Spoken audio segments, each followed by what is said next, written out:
demonstrates the contribution of agriculture sector for the country's gross domestic product, GDP, to be 22% directly and 27% indirectly. Through these linkages with other sectors, further appreciating that the survey showed that the sector employs over 40% of Kenya's total population. Concerned that in the Land Reform Volume 3 publication, the Kenya Land Alliance Land estimated that only 17% of the country's land mass is classified as suitable for rain-fed agriculture, while the remainder is either semi-arid or arid. Further concerned that the country's agriculture productivity has been decreasing over the years, cognizant of the fact that the decline in agriculture productivity is partly attributable to the shrinking agricultural land due to unplanned settlements that encroach on agricultural lands.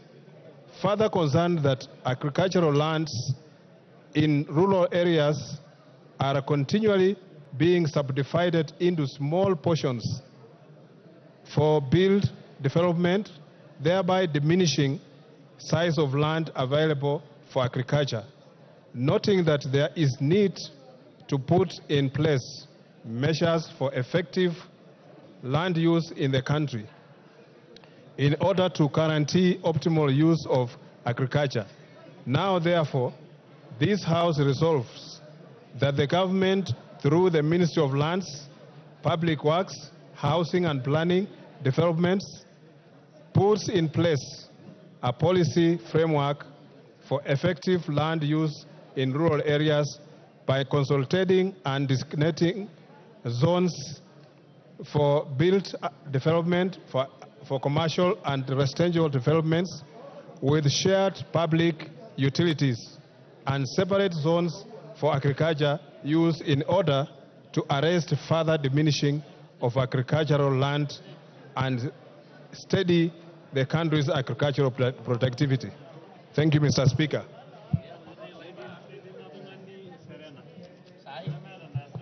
Thank you.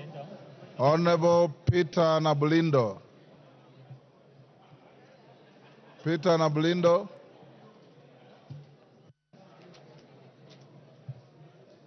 Thank you, Mr. Speaker. Mr. Speaker, I beg to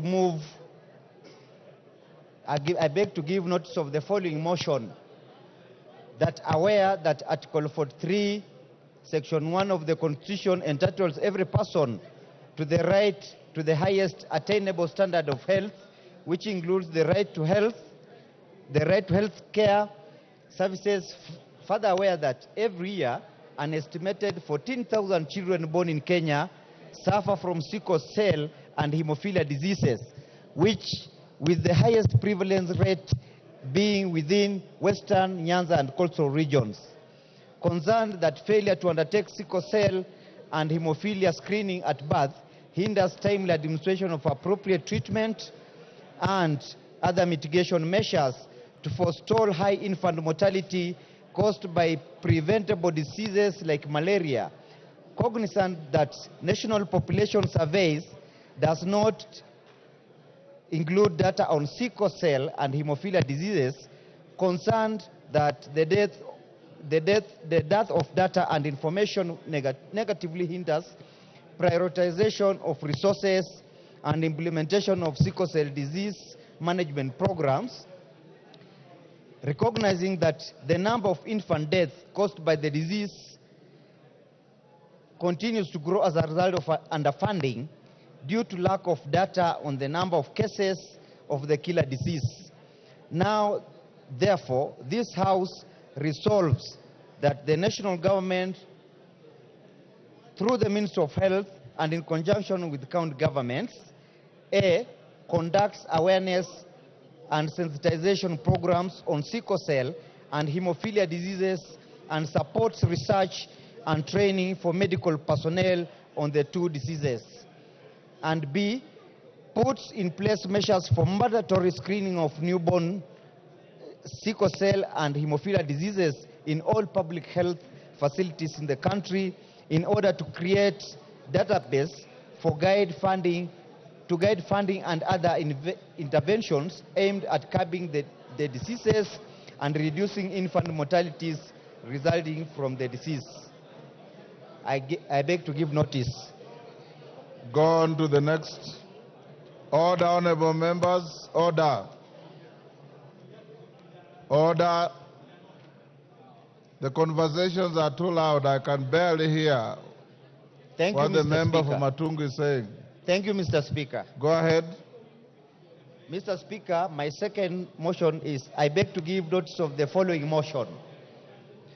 That aware that commercial sugarcane production in Kenya was introduced in the early years of independence with an aim of eliminating dependence on sugar importation and contributing to economic transformation in the sugar belt and the country at large through agriculture. Acknowledging that at its pinnacle, the sugar industry significantly contributed to the country's national gross domestic product, GDP, and became one of the largest employers which supported livelihoods of many Kenyans, both directly and indirectly, concerned that over the last 25 years, sugarcane farming, particularly in Western Kenya, has been declining significantly, thereby dipping sugarcane production from over 6,000 metric tons per year in the 1990s to less than 3,000 metric tons in recent years.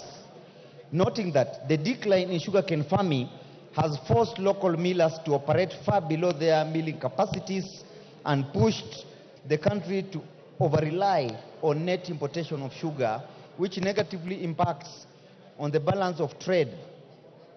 Noting that the decline in sugar production is attributable to factors such as mismanagement, interference, and unfair competition from cheap imported sugar.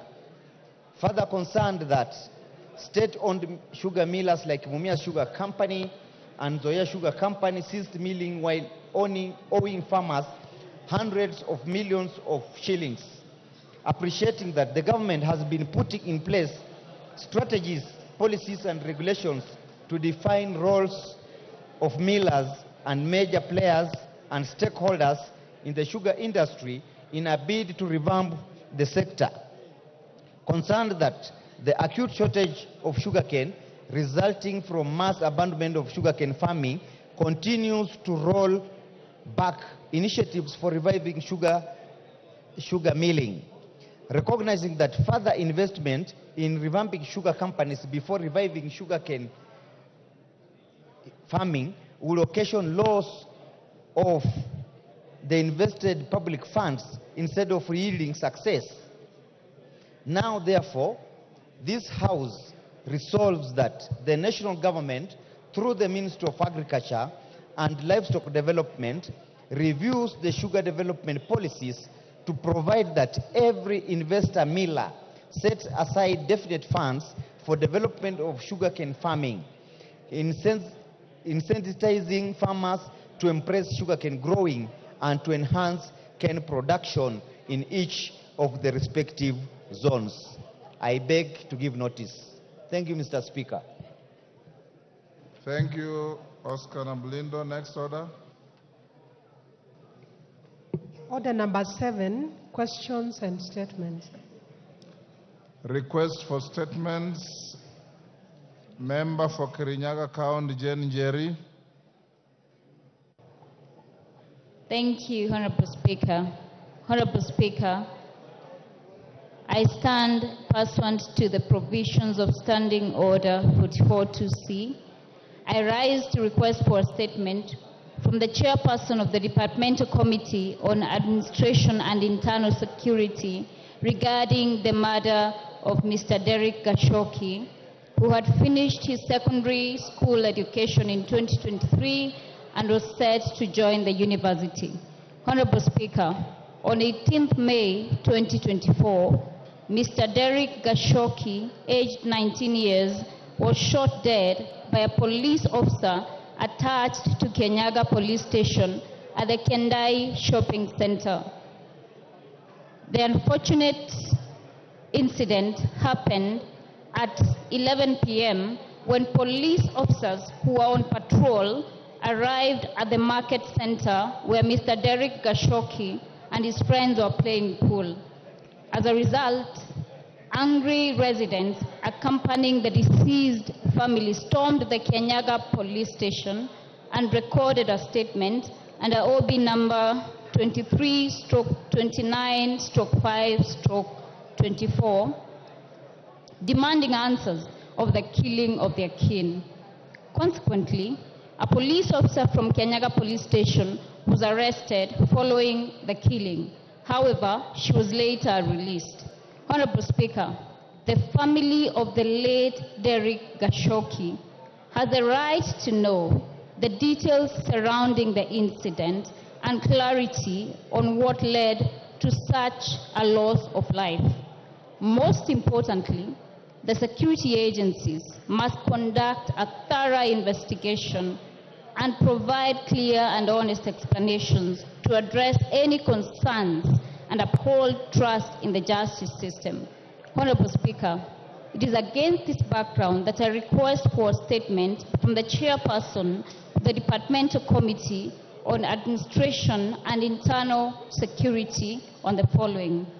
1. Provide a report from the relevant agencies regarding the status of the investigations into the death of Mr. Derek Gashoki at Kendai Shopping Center. 2. Provide information on whether the police officer involved in the killing of Mr. Derek Gashoki has been apprehended and prosecuted, and explain measures the government has put in place to address extrajudicial killings and the use of excessive force by the police. I thank you, Honorable Speaker. Tongoyo, that is to you. When can you bring a response? 2 weeks? Yeah. So that.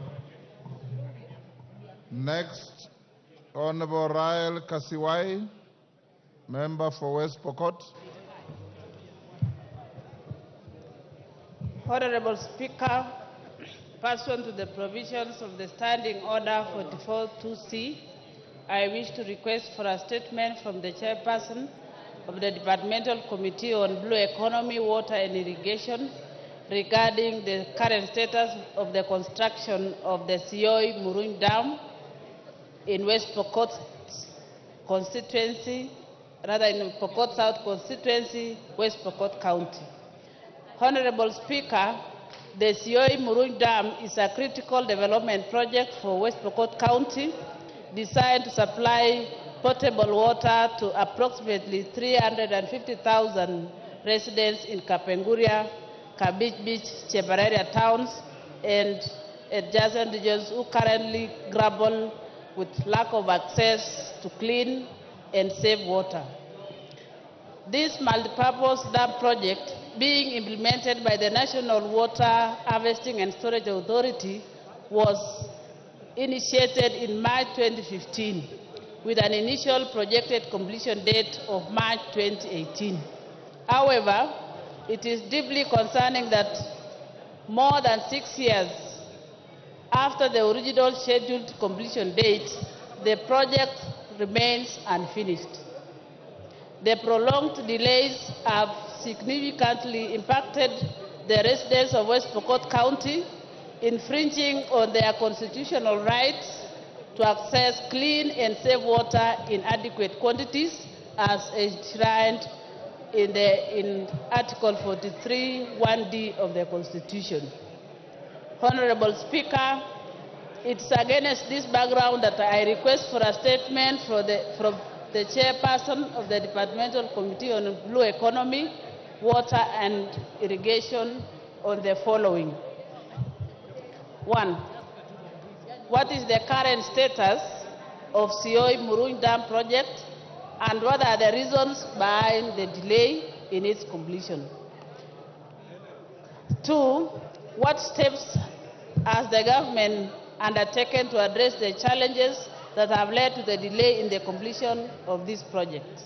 And 3, what measures are being taken by the Ministry and National Water Harvesting Storage Authority to complete the Sioi Murung Dam project, including budgetary allocation in the financial year 2024-2025 and revised timelines for full operationalization of the dam? I thank you, Honorable Speaker. Chairman, Water and Blue Economy. Bowen, when can you bring the statement? Honorable Speaker, in 2 weeks, we'll bring a response. Okay, 2 weeks it is. Next, Honorable Rahab Mukami, member for Nyeri County. Thank you, Honorable Speaker. Honorable Speaker, pursuant to the provision of Standing Order 44-2C, I rise to request for a statement from the chairperson of the Department Committee on Health regarding support for persons with cerebral palsy in the country. Honorable Speaker, in the past, stigma and discrimination were major barriers for persons with cerebral palsy. Such challenges were due to lack of awareness and the attribution of cerebral palsy to witchcraft. Consequently, many children with cerebral palsy were hidden and excluded from the society. These actions resulted in minimal government support, budget allocation, society outreach, and product services for intervention. However, persons with cerebral palsy are now coming out and interacting with the society, but still, we are not yet where we need to be supporting persons with cerebral palsy in Kenya. There are still gaps in health care, education, employment, support, and social participation that needed to be bridged. In addition, there is a need for continued effort to improve the lives of persons with cerebral palsy and their families, given that many children with cerebral palsy are born to young mothers who lack the necessary information on the condition and financial support, among others, to enable them to provide essential cares. Honorable Speaker, it is against this background that I request for a statement from the chairperson of the Department Committee on Health on the following. 1. What measures has the government put in place to increase awareness about the cerebral palsy, to equip the caregivers with the necessary information? 2. Could the chairperson explain efforts made by the government to increase the availability and affordability of cerebral palsy interventions, quality assessments, therapy services, assistive devices, medication, and basic essential? 3. Are there any support systems such as financial, physical assistance provided by the government to enable the families to provide better care for persons with cerebral palsy? I thank you, Honorable Speaker. Chairman Health, Honorable Bukose, that request is to your committee. Were you even listening? Yes, Honorable Speaker. I was consulting with the chair on a retreat to Kisumu, which they were putting this week, and yet we have the finance bill. But I want to assure the member that we can give a response in 2 weeks' time. In 2 weeks? Yes, thank you. Okay, thank you. Response to statements. Statement requested by Honorable Timothy Toroitich, member Marakwet West. Honorable Tongoyo.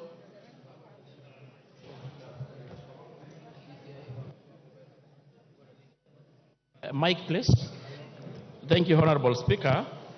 In response to the said statement, I want to state as follows. Honorable Speaker, the Honorable Member of Parliament for Marakwet West, Honorable Timothy Torotich, had sought a statement regarding the issue of National Police Reservists deployed in boundary-prone area. Honorable Speaker,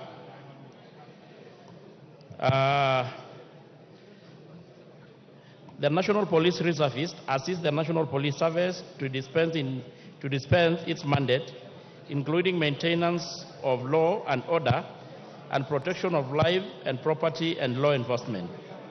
The National Police Service Standing Order Section 115 provides that reservist police officers shall pay as such remuneration and allowances as the National Police Service Commission shall, in consultation with the Salaries and Remuneration Commission, determine. And Honorable Speaker, to be very specific, our NPR currently get a stipend of 5,000 monthly, which is paid to them. Honorable Speaker, NPR are recruited from the locals who are consistent with the local culture and terrain. The sub-county security, the process of doing it is as follows. The security sub-county committee, in collaboration with the local administration, identify potential candidates. After the committees identify such candidates, the minutes are sent to the county security committee for verification. Thereafter, sent to the KPS headquarters together with the fingerprints of their recruits, candidates. The fingerprints are forwarded to DCI for further vetting. Clearance is received before the training commenced.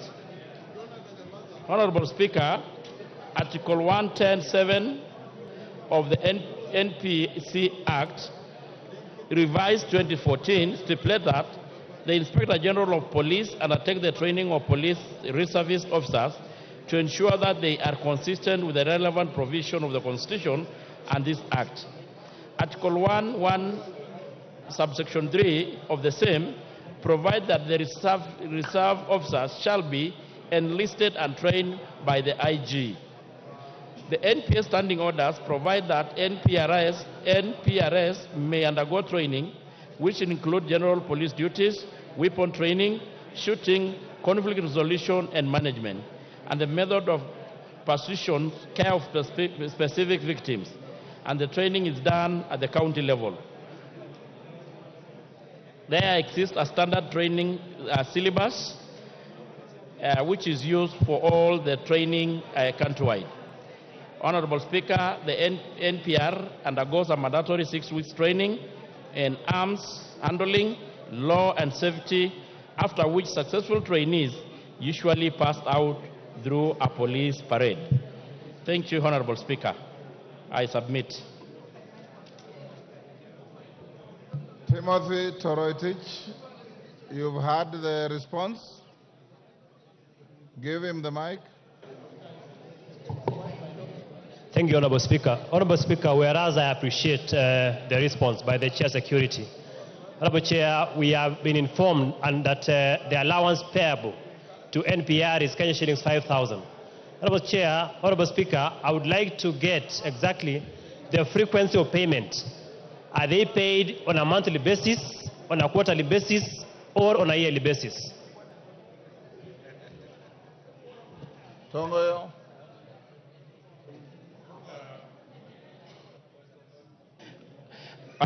Honorable Speaker, I had indicated that they are paid monthly, a stipend of 5,000 monthly, which is also good to appreciate that it is a factor that the sector is looking into when the situation of the economy improves, where the discussions are underway to see how we can enhance them. But it is 5,000 and it's monthly. Thank you.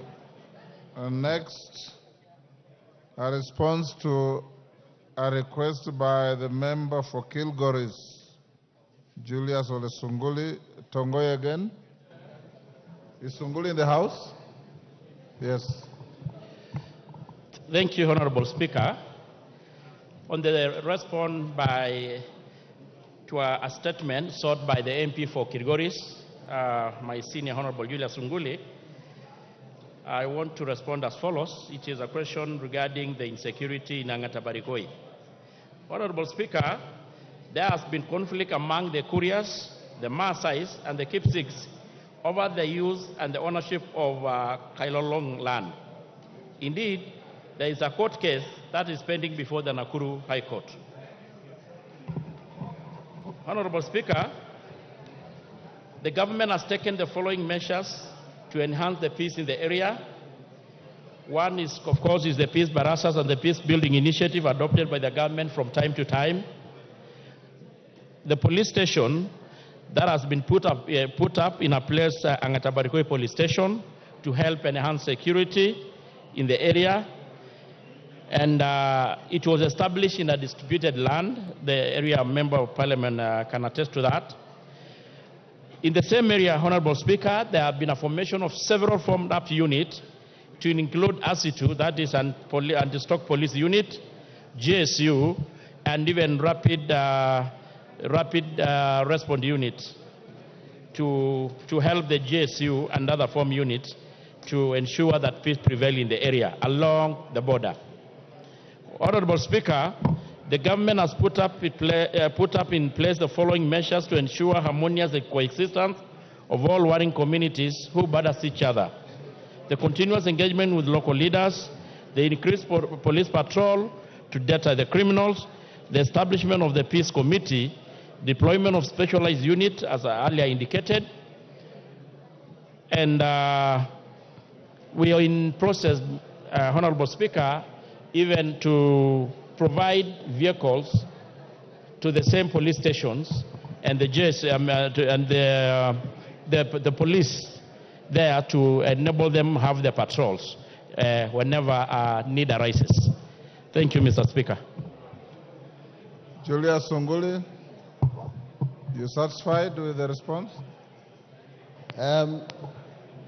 Mr. Speaker, I want to thank the chairman for that answer.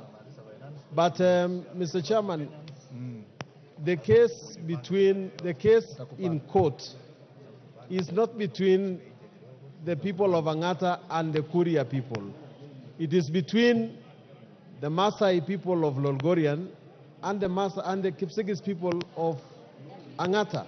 So, the Kuria are not in any land dispute with anybody there. So I think that the ministry should give a better answer and tell us what is the analysis about the true cause of this fight. And secondly, could the chairman confirm that one of the biggest problems we have there is that there are no vehicles, as you have just said, and that vehicles for the OCPD Lolgorian are going to be provided as soon as possible. But if the ministry treats this as a land dispute between the Kuria and the people of Angata, then they have it wrong. They have to identify who exactly is disputing the land, because the Kurias have not gone to court against the Kipsigis people who live in Angata.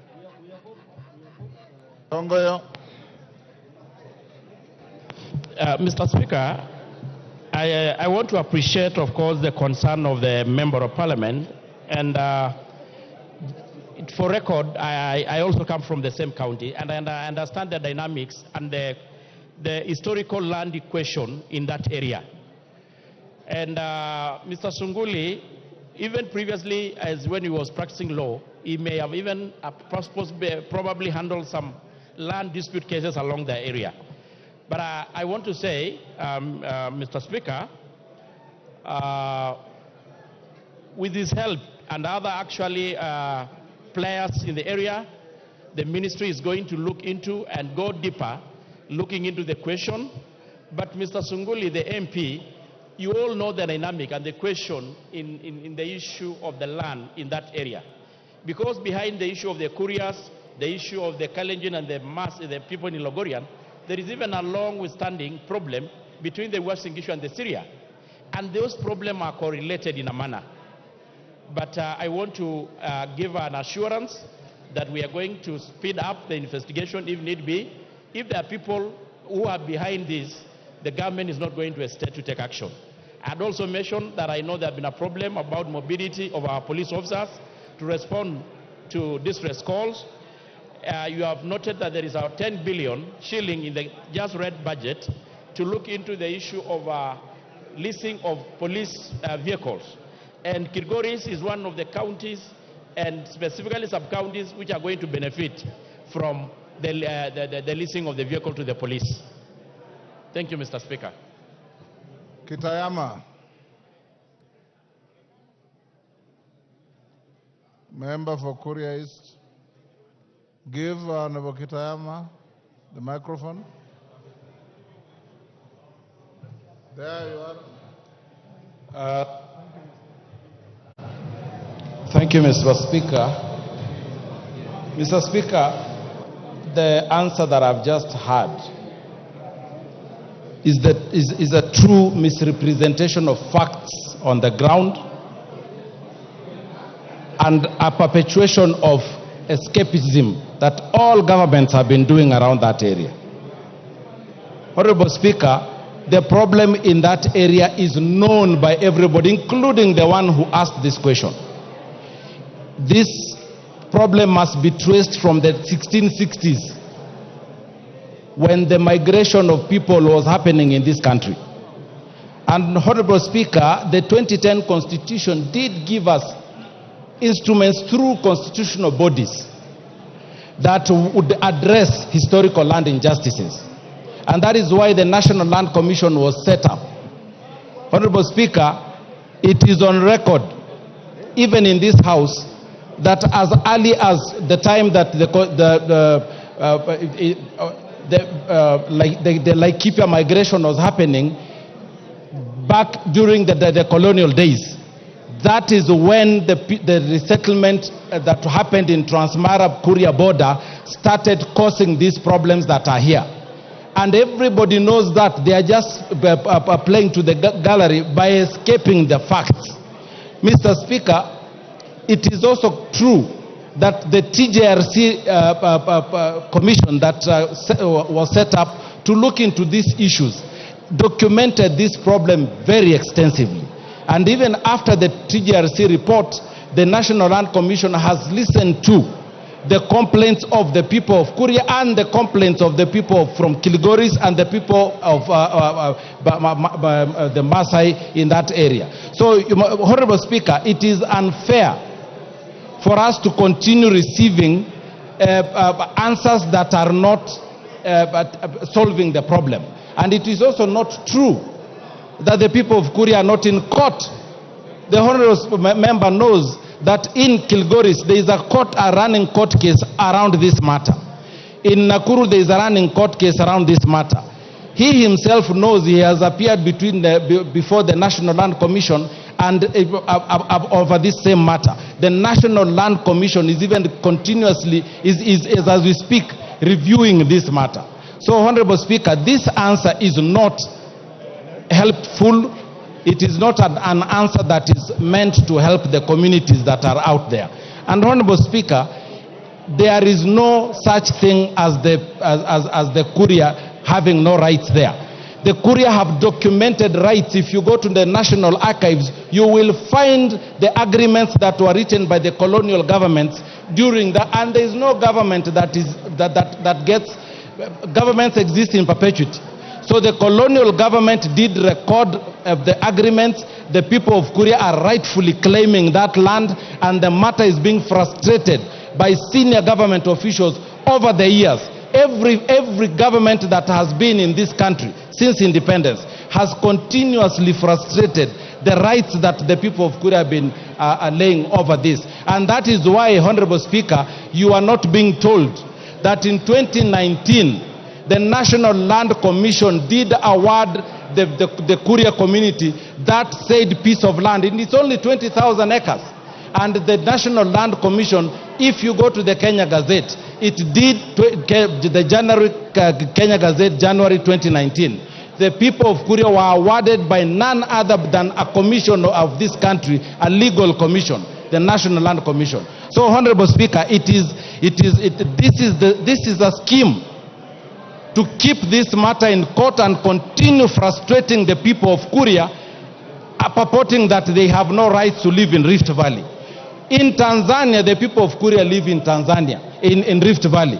In other jurisdictions... You've made your point. Yes, Your Honorable Speaker, and we cannot continue having the... And Honorable Speaker, it can also be traced in 1989, when... You've made your point, Kitayama. Tongoyo, are you misleading the House? Mr. Speaker, hold on, Tongoyo. Let's hear Sunguli first. Sunguli.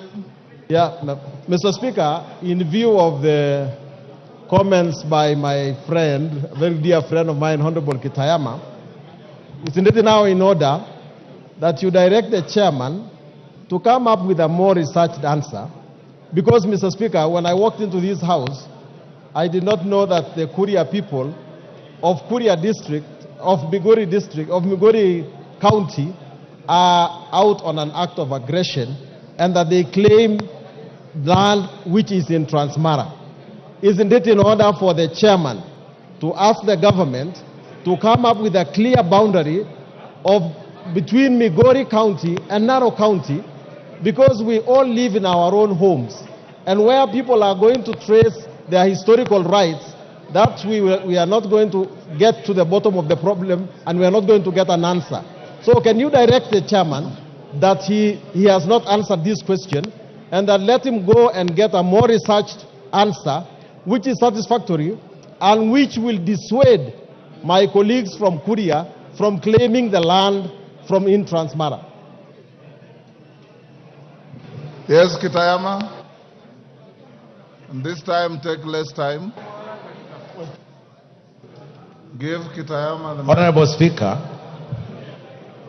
the Constitution of this country allows anybody to buy land anywhere within the jurisdiction of this country. History has recorded how the people of Kuria acquired that land. It is in the records of government. It is in the records. And this is not a matter of Migori County or Transmara or Rift Valley County. This is a matter that our people own land in any other part of this country. Whether that part will be in Rift Valley, there is nowhere in the Constitution that says that the people of Kuria can only be in Migori. And if there is such, I would like to be shown. The same way that all other communities reside in Rift Valley, they reside in Nyanza, they reside in other regions, is the same way that the people of Kuria have a right to reside in Rift Valley. So and he himself, he knows. His own farm. There are people of Kuria who reside on his own farm. He knows that. The people of Mashangwa are Kuria people who live in Rift Valley. So he cannot now turn around and say that though the Kuria people can only be found in Migori.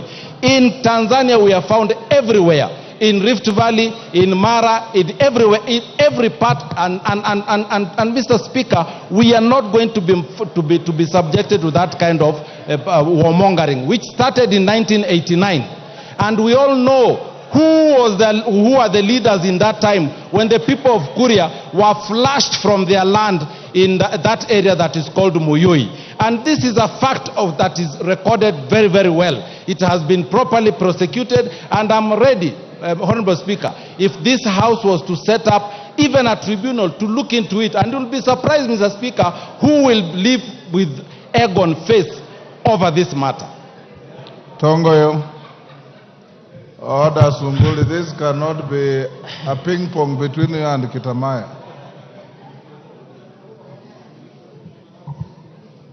Okay, Sunguli. So, Speaker, this is not about the Kuria who live in Transmara. The Kuria who live in Transmara live in a place called Mashangwa. They are my voters, and their rights are protected. These aggressors to Angata are people from a village called Nyanderema, who are voters of my colleague there. They live in a different county. They don't have title on any land. And I do not want to say that the Constitution says this or that. The Constitution is very clear that if you have land, then you have property over it, and a tribe does not come in. But I'm not talking about the people of Mashangwa. The people of Mashangwa have rights. They have land. We are giving them more locations. We are giving them more sub-locations. We are giving them a road, and they are very well protected. The people of Nyanderema have no rights on the land of other people. The land belongs to the people of Angata. Order. Order. Both of you are actually saying the same thing. The chairman of the committee said the land in issue as a contest between people from the Kipsigis community the Maasai community, and the Kuria community. If you need more details, go to the committee and prosecute your case. Tongoyo? Thank you, Mr. Speaker. Mr. Speaker, listening keenly to the both members of parliament, it is just confirming what I had earlier said, that the whole problem has been an issue of ownership of land, and it has got a very long history. Mr. Speaker, on issues as complex as this, it goes beyond the mandate of security alone. It is a cross-cutting issue. It touches on issues of land dealt within the Ministry of Land, and actually many a times also call for a political solution, that such leaders and all of us may occasionally or at times need to be called upon to help address the problem. So what I want to say, Mr. Speaker, let the leadership between the Sunguli and all of us and the people concerned able to look in an amicable way to address the problem, because it goes beyond a security issue. It touches land, it touches on the issue of boundaries. There are several cases in court talking into the same. So, Mr. Speaker, maybe I will suggest that, depends on you can guide, that we let the leaders able to see whether we can able to look a situation where we can able to address at a higher level, that all the players, including the Ministry of Land, the administration and political class, to sit down and look for a lasting solution into this problem. Thank you. Thank you. Yes, Honorable Wandai. You know, Honorable Speaker, I have listened keenly to the response from the very able chair of National Security Committee, my friend Honorable Tongoyo. But I am left wondering, because you know, this House, under Article 95 of the Constitution, is mandated to resolve issues that concern the people. That issue is serious from the way I am able to get to decipher. It's an issue that can potentially evolve into a problem, a bigger problem, if not addressed with the seriousness it deserves. It's an issue concerning three large communities, the Kuria, the Kipsigis, and the Maasai. Honorable Speaker, would I be in order to suggest perhaps that this issue goes beyond the committee of my friend Honorable Tongoyo, and perhaps with your guidance, we set up a mechanism, be it a committee, be it a tribunal, whatever it is, to address that conflict in an expeditious manner. Otherwise, Honorable Speaker, history might judge us very harshly as a House that we settled on a matter which could have been resolved, and yet we left it to snowball into something unmanageable. That's my take, Honorable Speaker. Thanks. Owen Bayer. Thank you very much, Honorable Speaker. Honorable Speaker, you know, I also serve as chairman of minority groups. And my advice is, through your guidance, that you set a select committee of, or an ad hoc committee of Parliament from members from this area, so that they can sit and look at an amicable solution, instead of looking at a more administrative solution, but they look at a communal, they look at a solution that is participatory, because the Constitution of Kenya also allows us to have an ADR, an alternative dispute mechanism. And that, therefore, will give the people of Kuria, the Kipsigis, the Maasai an opportunity to sit down as elders to get a solution, instead of a more administrative solution that may not be acceptable to all. I thank you, Honorable Speaker. Honorable Tongoyo, you come from the county where this issue is coming from. I would advise you that you have a session in your committee with the two members, and if you want to escalate the matter, you can involve the Lands Committee to see how to resolve the matter without raising passions. Minority Leader and Owen Bayer, if you want to set up a committee, you know the procedure. Next order. Order number 8, procedural motion, resolution to hold a Thursday morning sitting.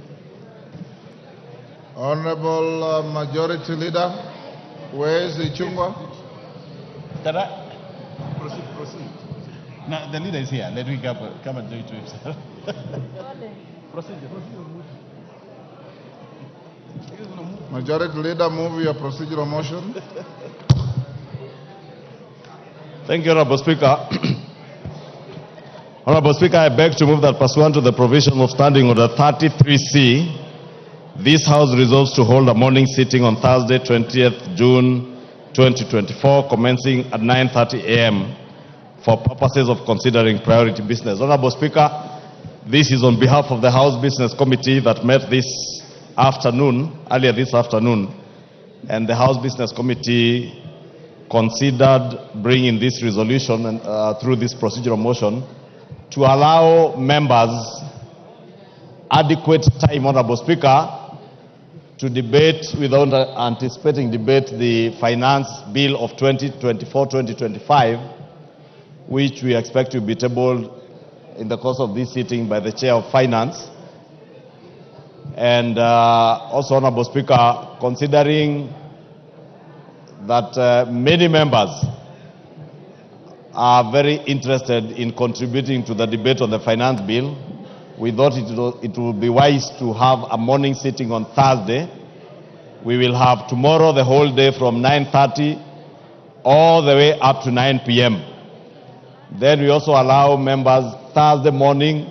Honorable Speaker, as you directed during the House Business Committee earlier today, we have up to 5 p.m. on Thursday for debate of the second reading of that bill. Honorable Speaker, there is also priority business in considering the Senate amendments to the IBC bill. Honorable Speaker, as members are aware, there are two constituencies that still have no representation in this House and are bound to have by-elections, but we cannot do that because we do not have an IBC commission. And therefore, it's imperative that we consider the amendments that were done to that bill by the other House, consider them, and if we agree with them, then that bill can be assented into law, and we kick off the process of the recruitment of new IBC commissioners. With that, Honorable Speaker, I beg members to support and agree with the House Business Committee that we do have that Thursday morning sitting, and I wish to request the Leader of Minority, who is also a member of the House Business Committee, to second. I beg to move. Honorable Speaker, I wish to second the motion, but I want to add the following. Obviously, members from across the political divide would want adequate time to be able to contribute to the matter of the finance bill at the second reading stage. And that's why it was in the wisdom of the House Business Committee that we allocate enough sitting days. That is Wednesday morning, tomorrow, Wednesday afternoon, Thursday morning, and possibly Thursday afternoon, for members to be able to contribute effectively and for their constituents to get to know where they stand on this very important matter. Honorable Speaker, secondly, I want to agree that the matter of the IBC is so crucial. Honorable Speaker, we now have two constituencies that have got no representation in this House. That is Banisa constituency in Mandera County and Magarini constituency in Kilifi County. Honorable Speaker, the case of Banisa constituency is very sad, extremely sad, that they have lacked representation in this House from March last year, Honorable Speaker. And you all know, Honorable Speaker, the procedures for reconstituting the IBC, even after this bill is finally enacted into law, is going to take some time, Honorable Speaker. Maybe 4 months or so, Honorable Speaker. So I think it is in order, therefore, that we approve this motion. But as soon as we do so, I have been trying to scan around. I can't see the chair of the Committee on Finance in the House, and yet I've been waiting eagerly to lay my hands on the report of the committee. Because this morning we were treated to some very juicy news by Honorable Gutemanio and the chair from State House about certain measures they have taken on the finance bill. But as I always say, the taste of the pudding lies in the eating. Until and unless we see the report of the committee containing those very far-reaching amendments that we were made to understand what have been made, we cannot be sure, Honorable Speaker. And therefore, we want to see that report eagerly.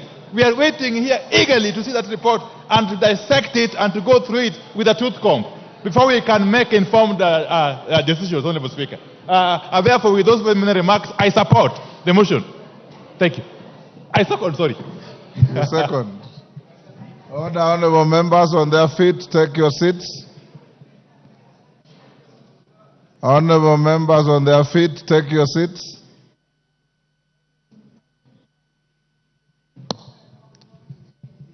Honorable members, I now propose the question, which is that pursuant to the provisions of Standing Order 33C, this House resolves to hold a morning sitting on Thursday, 20th June 2024, commencing at 9:30 a.m. for purposes of considering priority business. I put the question. Honorable members, I now put the question, which is that pursuant to the provisions of Standing Order 33C, this House resolves to hold a morning sitting on Thursday, 20th June 2024, commencing at 9 a.m. for purposes of considering priority business. As members of that opinion say aye. Will those of the contrary opinion say nay? The ayes have it. Order number 9, procedural motion, reduction of publication period or specified bill. Majority, no, Chairman, Budget and Appropriations Committee. Dindi Nyoro. Thank you very much, Honorable Speaker. Honorable Speaker, I beg to move that pursuant to the provisions of Standing Order 120, that this House resolves to reduce the publication period of the Appropriation Bill, National Assembly Bill number 33 of 2024, from 7 days to 5 days. Honorable Speaker, the essence of this is because the calendar that we have now between today and next week is very tight. We'll be discussing very major and far-reaching policy instruments in this House, and especially the Finance Bill alongside the Appropriations Act or Bill. And Honorable Speaker, the essence of this is for us to meet the timelines as we move to the close of this financial year by end of this month. And Honorable Speaker, at the same time, we have still given ample time even for members to peruse and interrogate the appropriation bill, because Honorable Speaker, as members are aware, these two processes that we'll be having are intertwined. And the reason we have decided that we have the appropriation bill after the finance bill is because this is a very democratic House and the country is very democratic, and we want us to first trace where the monies are coming from even before we finalize on the appropriation bill, so that whatever members may feel around the appropriation, the finance bill, can also be taken care of in the appropriations bill, Honorable Speaker, so that we are able to balance our revenue and expenditure.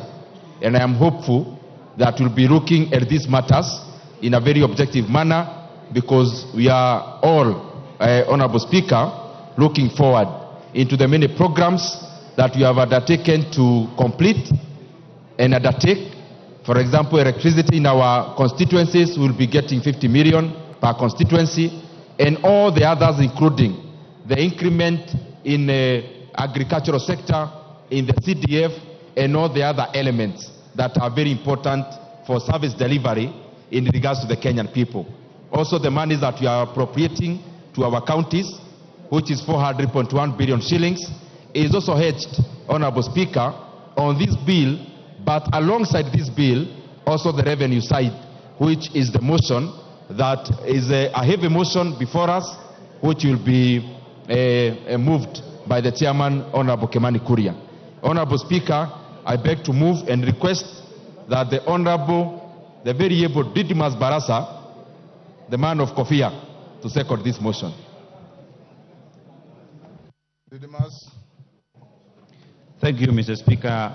I rise to second this motion, and just like the chair has explained, is very, in very good term, very clear terms, Honorable Speaker.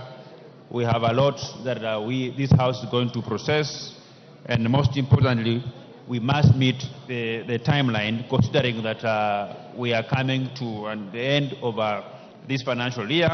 And Honorable Speaker, this House is youthful. We are able to go through the finance bill, and we'll be able to understand where these monies are coming from.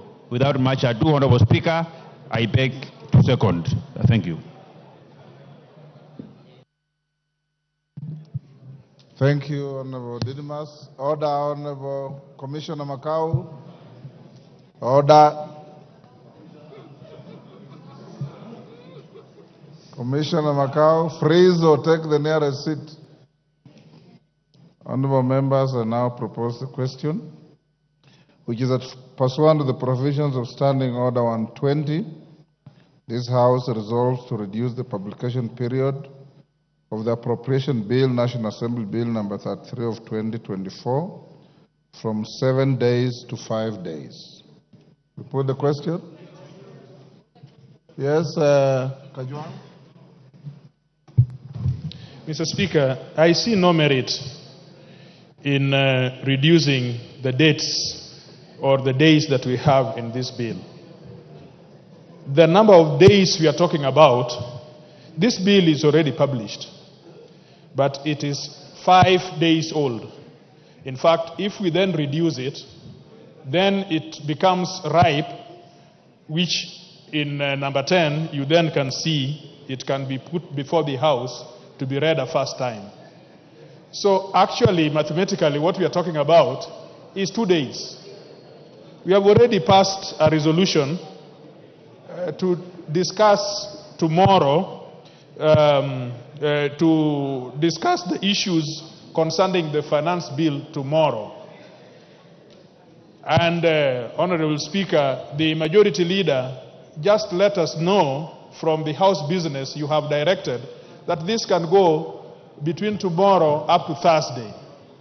So actually, we then can properly examine this bill if it were to be, if it were to take the 7 days on Tuesday next week, quite properly. It would have taken 7 days in the normal manner of things, and we would then begin debate on it on Wednesday, on Tuesday. Now, Mr. Speaker, for us to accept this, a person moving the bill or the person seconding must give us reasons. The only reason I have had is that we are going to discuss very important bills. But there is nothing which takes away, because the 7 days is for the common person to interact with the bill, as well as the member representing that person to interact with this bill. And so, if there is no reason other than the fact that we are going to discuss some very important issues in the course of today and tomorrow, the chair of budget has not given us a very good reason for which we have to extend this date. I submit. Honorable Kajwang, you are a member of House Business Committee, aren't you? And you know that allocating the finance bill, the number of days that we did, does not mean it will consume all the days. In case it ends early, then this motion becomes relevant, but it's entirely up to the House. Can I put the question now? I now put the question, which is that pursuant the provisions of Standing Order 120, this House resolves to reduce the publication period of the Appropriation Bill, National Assembly Bill number 33 of 2024, from 7 days to 5 days. As members of that opinion say aye. Will those of the contrary opinion say nay? Then the ayes have it. Honorable members, you're calling the next order? Honorable members, as we go to the next order, it is expected that the chairman of the Finance Committee, member for Molo, will be tabling his report or his committee report this afternoon. I have not seen it yet. I have to approve it to be tabled, so when I recess, I'll have to perform that function. Once that is done, the report will be available at the table office. I encourage each and every honorable member to get the report either from the table office physically or on the parliamentary web. Read through it properly. Upon doing so, we have allocated time as follows. Tomorrow morning from 9:30, the finance bill will be moved by the committee chairman. It will be open to debate the whole of tomorrow morning. Tomorrow afternoon, you have just approved a sitting for Thursday morning. And remember that tomorrow you will sit up to 9:30 or 9 in the night. On Thursday morning, we'll again sit on the finance bill, and House Business Committee has directed that we will then vote on that bill on Thursday afternoon. Committee of the Whole on the same bill will come on Tuesday afternoon. Those of you who want to file any amendments, and I've seen some, I've in fact approved some, although it will be more decent and proper to file your amendments after reading the report to see whether you are proposing amendments that have already been dealt with by the committee. I have directed the clerk that the closure for submitting amendments will be on Thursday at 1 p.m. So those of you who want to file any amendments upon reading the report and the bill, ensure that you file your amendments at or before Thursday 1 p.m. Thereafter, you'll be time barred, and don't say you are not given proper direction. I hope that when the bill is debated from tomorrow, you will debate from an informed position on the content of the bill, the content of the report, and what you desire the bill to be. Thank you. Next order. Order number 10, the appropriation bill, National Assembly Bill number 33 of 2024, first reading. A bill for an act of parliament to authorize the issuance of a sum of money out of the consolidated fund and its application towards the service of the year ending on 30th June 2025, and to appropriate that sum and a sum voted on account by the National Assembly for certain public services and purposes. Next order. Order number 11, the County Government's Additional Allocations Bill, Senate Bill number 19 of 2024, first reading. A bill for an act of parliament to provide for the additional allocations to county governments for the year 2024-2025, for the 2024-2025 financial year, the responsibilities of the national government and county governments pursuant to such allocation and for connected purposes.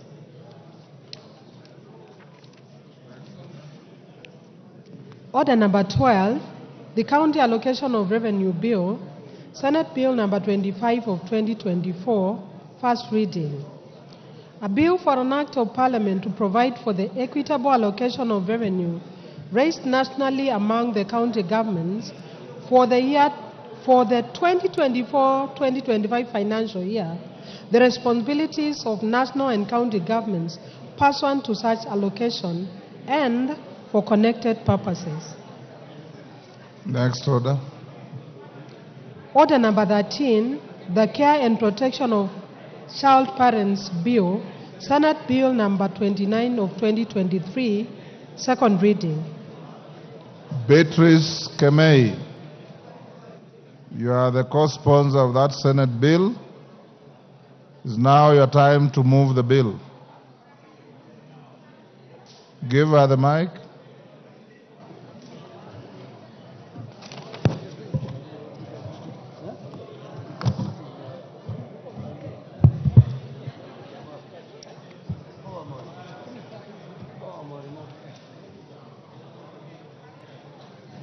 A functioning mic, there you are. Thank you.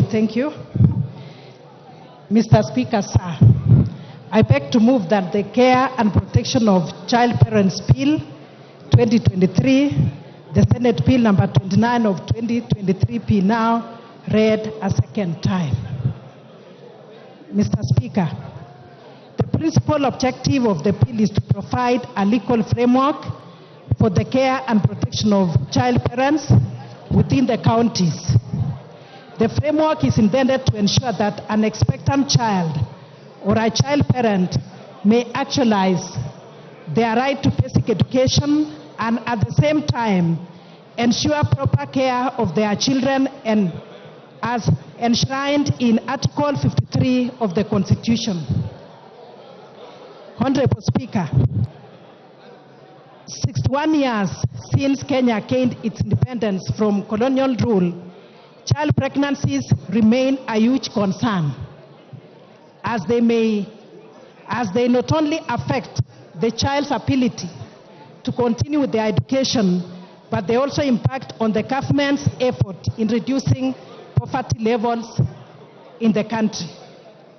Mr. Speaker, sir, the Kenya National Bureau of Statistics in the Kenya Demographic and Health Survey conducted in 2022 noted that 15% of adolescent women between 15 and 19 years have ever been pregnant, with 12% having given birth, 1% experiencing pregnancy loss, and 3% being pregnant with their first child. Kenya National Bureau of Standards further noted that the number of teenage pregnancies is higher in rural areas, particularly in pastoralist communities, compared to urban areas. It further noted that teen pregnancies decline as the level of education rises, and further that it also declines as the level of household wealth increases. Mr. Speaker, sir, the Constitution of Kenya 2010 in Article 53(1), Part B, C, and D provides for the right of a child to free and compulsory basic education, the right to basic nutrition, shelter, and health care, and the right to protection and right to protection from abuse, neglect, harmful cultural practices, all forms of violence, inhuman treatment and punishment that is there, and even exploitative labor. Honorable Speaker, Section 13 of the Child Act, number 29 of 2022, reiterates the right of a child to basic education and mandates the Cabinet Secretary in charge of children matters, in consultation with the Cabinet Secretary in charge of education, to develop and implement policies for the realization by every child of the constitutional right to education. The Basic Education Act number 14 of 2013 provides that no child should be denied admission to a public school. The above, Honorable Speaker, the above notwithstanding, children who fall pregnant in school, especially those born in poor households, are likely to drop out of school so that they can fend for their babies. This not only impacts on their right to education, but also exposes them to early marriages and exploitative labor practices as they seek to fend for themselves and their children. Madam Speaker, some schools conduct mandatory pregnancy tests without the consent of the children or of the learners, and more often than not expel any student who is discovered to be pregnant. Such children are also exposed to ridicule and harassment and are often cited as examples of bad behavior, thus often leading them to drop out of school. It is also difficult for children who have been pregnant before to be readmitted to the school or to another school, as they are often shunned, with the school administration fearing that readmitting them will be viewed as tolerating ill behavior from students, which they are afraid of spreading to other students.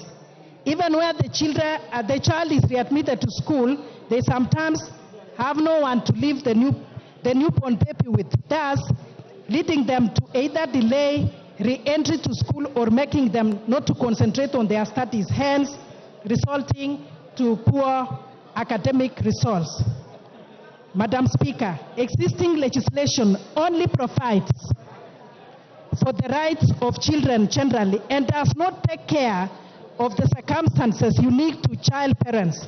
These laws do not provide for how children who fall pregnant are to be handled by the school administration during their pregnancy and also delivery. They also do not provide for ways of ensuring that once they have given birth, they are readmitted to school and have support and access to childcare facilities, particularly those without anyone to take care of their newborn babies while in school. There is also no law providing a framework for the establishment, management, and inspection of childcare facilities so as to ensure that they are safe for children. Madam Speaker, there is therefore need to create a framework to protect children in vulnerable households so as to ensure that they are able to complete their basic education and have a better chance at having better quality of life. This bill therefore seeks to provide a legal framework for the protection of the rights set out under Article 53, 1C and D of the Constitution in relation to child parents, and also through which the expectant child or a child parent can realize their right to education and at the same time ensure the care and protection of the other child, and also of standards for the establishment and regulation of care centers for child parents by county governments. Madam Speaker, clauses 4, 5, and 6 of the bill provide for the obligations of the national and county governments with respect to preventing pregnant children and child parents from dropping out of school, as well as social assistance to such children. Clause 7 of the bill provides for preparation of management plans by the school administration, which are aimed towards reduction of dropouts, as well as prescribing how pregnant children and child parents will be handled within the school. While Clause 8 of the bill provides for the rights of pregnant and parenting students, including the right to continue as they are medically capable of being in school, the right to be readmitted to school upon delivery and weaning of the baby, and the right to access adequate prenatal and antenatal health care and counseling services. Honorable Speaker, Clause 9 of the bill provides for the role of the county government in reducing dropout rates, as well as in ensuring that those who have dropped out are able to be readmitted to schools and that vulnerable children who are likely to drop out of school are catered for so that they can remain in school. While Clause 10, Honorable Speaker, of the bill provides for the school principal's role in managing teenage pregnancies in the school. Clause 11, Madam Speaker, provides for medical examination to confirm that a child is pregnant. The child cannot be compelled to undergo medical examination, and the principal may decline to inform the child's parents of the pregnancy in case they are a danger to the child. Honorable Speaker, Clause 12 and 13 provides for the pregnant child's right to receive pre- and postnatal health care and information, as well as the right to receive counseling and support services. Honorable Speaker, Clause 14 provides for confidentiality when handling the case of any child who is found to be pregnant within a school. While Clause 15 provides that where the person responsible for pregnancy is an adult, the school principal should disclose the same to the county director of education, the council, and the nearest police station. And if the person is a teacher, an additional report is to be made to the Teacher Service Commission. Honorable Speaker, Clause 16 provides for readmission of the child to school once she has given birth and weaned the baby. She is to be readmitted at the same level she was prior to giving birth. Honorable Speaker, 17 provides that the school should not discriminate against the pregnant child while she is in school on account of being pregnant or having given birth, while 18 requires parents of the pregnant child or of child to continue with their parental obligations and support the child. 19, Honorable Speaker, provides for the school's obligation to counsel the child, readmit the child once the child is born and weaned, and to continue supporting the child so that they can continue with their education. Madam Speaker, Clause 20 makes it an offense for the school administration to refuse to readmit a child once they have given birth. Upon confusion, the school principal and every member of the school administration may be fined up to 500,000 or jailed for 6 months or both. Madam Speaker, Clause 21 provides for establishment of child care centers in or within the vicinity of an institution of basic education. Clause 22 provides that child care services provided are for the benefit of the children less than 3 years old, whose parents are children who are being readmitted to school. Clause 23, Honorable Speaker, provides for the requirements of a child care center, which includes accessibility, affordability, ability to give adequate supervision to the children, and availability of qualified personnel together for the children. Honorable Speaker, Clause 22 to 33 provide for licensing of child care centers by counties. Counties are also required to enact legislation to guide the licensing process within the county. Honorable Speaker, Clause 35 provides for the services that are to be provided in the child care center, which include the care and supervision of children, counseling of child parents, outreach programs, and recreational activities. Madam Speaker, Clause 37 provides for inspection and evaluation of safety in the care center and the obligation to keep the premises safe for children and to have contacts of emergency services providers such as hospitals, ambulances, and firefighting services. Madam Speaker, 42 provides for continued recognition of care centers which are already in existence and are already licensed. Madam Speaker, implementing the measures proposed in the bill will ensure